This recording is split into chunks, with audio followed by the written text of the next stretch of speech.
Want to prevent your personal data from leaking in DeepSeek? In this video, I'll show you exactly how to secure your data in just a few simple steps. Don't forget to like this video, subscribe to my channel, and share it with others. First, open your browser and head over to deepseek.com. Once you're on the homepage, click on Start Now to enter the workspace.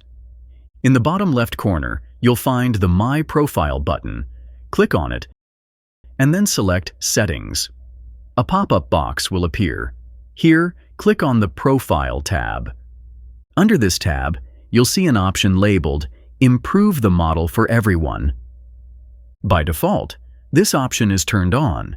Keeping it enabled allows DeepSeek to use your content to train their models and improve their services. However, if you're concerned about data privacy, you'll want to switch this option off. Turning it off ensures that your personal data isn't used in model training, giving you extra privacy and peace of mind.